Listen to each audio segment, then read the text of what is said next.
नमस्कार दोस्तों, welcome back to my YouTube channel. मैं हूं अंबिका बिदरवाली। आप सभी को मेरे चैनल में स्वागत है। दोस्तों, जो भी मेरे चैनल में नए हैं तो सब्सक्राइब कर ले और बेल आइकन को ज़रूर दबाइएगा क्योंकि आपको नोटिफिकेशन मिलते रहेंगे। दोस्तों, आज नाग पंचमी का दिन है तो पहले मेरी तरफ से आप सभी को नाग पंचमी की ढेर सारी शुभकामनाएँ। दोस्तों, हमारे देश में बहुत सारे अलग अलग तरीके के त्यौहार मनाया जाता है जो कि बहुत बड़े बड़े त्यौहार हैं। उसी में से एक नाग पंचमी भी एक बहुत बड़ा त्यौहार है। हमारे देश में श्रावण के शुक्ल पंचमी के दिन नाग पंचमी मनाया जाता है और हमारे देश में नाग पंचमी मनाने के बहुत सारे रीज़न्स और कथाएं सुनाए जाते हैं। तो आज इस वीडियो में हम भी एक कथा और एक रीज़न जो सुनेंगे जो कि नाग पंचमी किस लिए मनाया जाता है। दोस्तों, यहाँ पे नाग पंचमी मनाने का एक रीज़न ये है कि एक गांव था। उस गांव में एक सेठ जी रहा करते थे। वो सेठ जी के 7 बेटे थे। सातों बेटे बहुत ही अच्छे थे। सातों बेटों की शादी हो गई और उसमें से जो छोटी बहू थी वो बहुत ही सुंदर और सुशील थी और सहगुण थी। सबके जो 6 बहुएं थे उनके परिवार, घर, रिलेटिव्स थे, लेकिन जो छोटी बहू थी, 7वीं बहू, उनके उनके पति और ससुराल के अलावा कोई नहीं था और बहुत ही अच्छे तरीके से उनके जीवन बिताने लगे। एक दिन घर के कामकाज में उनको मिट्टी चाहिए था तो 7 बहुएं मिट्टी लाने के लिए बाहर गए।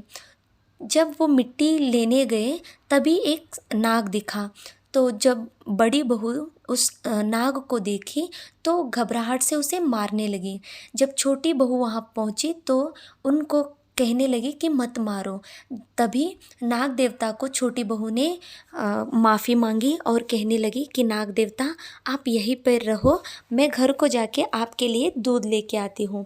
जब वो घर को गई और नाग देवता छोटी बहू के इंतज़ार में वही इंतज़ार करते रहे। जब छोटी बहू घर पहुंची तो वो घर के कामकाज में इतने व्यस्त हो गई और नाग देवता को जो कही थी बात वो भूल गए। जब वो अपने काम में व्यस्त रहे और घर के काम करने लगे। जब नेक्स्ट डे उनको ध्यान में आया कि मैं नाग देवता को कही थी कि मैं दूध लेके आती हूँ। जब नेक्स्ट डे छोटी बहू दूध लेके जाती जाती है और माफ़ी मांगती है नाग देवता से, तो नाग देवता की क्रोध कम हो जाती है। तभी नाग देवता इनसे पूछते हैं कि कहते हैं आप कुछ भी मांग सकते हो। तभी छोटी बहू कहती है कि भैया, आपका क्रोध कम हुआ वो वही बहुत बड़ी बात है। तो नाग देवता ने कहा कि आप मुझे भैया कहे हो तो आपके जो भी इच्छा होगी मैं पूरा करूँगा। तभी बहुत सारे फेस्टिवल्स आ रहे थे तो तभी श्रावण मास था। सभी जो बेटियां थी, बहुएं थे, वो अपने मायके चले गए, लेकिन छोटी बहू को बुलाने के लिए इनके भैया आ गए। तो सेठ जी ने कहा, ये आपके भैया है, मैंने तो कभी नहीं देखा। लेकिन उनके भैया ने कहा सेठ जी से कि मैं इनके दूर का रिश्तेदार हूँ और व्यापार करने के लिए मैं बहुत दूर रहता हूँ। तभी उनके ससुर ने छोटी बहू को उनके भैया के साथ भेजे। तो छोटी बहू उनके भैया के साथ चली गई और उनके भैया बीच रास्ते में उनका असली नाग के रूप में उनका रूप दिखाए और छोटी बहू से कहा कि आपको मैं बहुत बड़ा हार देता हूँ। तो उस हार जो पहने थी छोटी बहू, पूरे जो गांव में पता चला कि उनके छोटी बहू के पास एक इतना हीरे मोती के इतने बड़े हार हैं। तो ये बात जो है पूरे गांव में फैल गई। तो सारे लोग उसके हार देखने लगे और ये बात जो है उनके जो गांव की रानी है उनके कान पर भी पड़ा। तो रानी जो है राजा से कही कि मुझे भी वो हार चाहिए। तो राजा ने अपने सेवक से कहकर वो हार लाने के लिए कहे।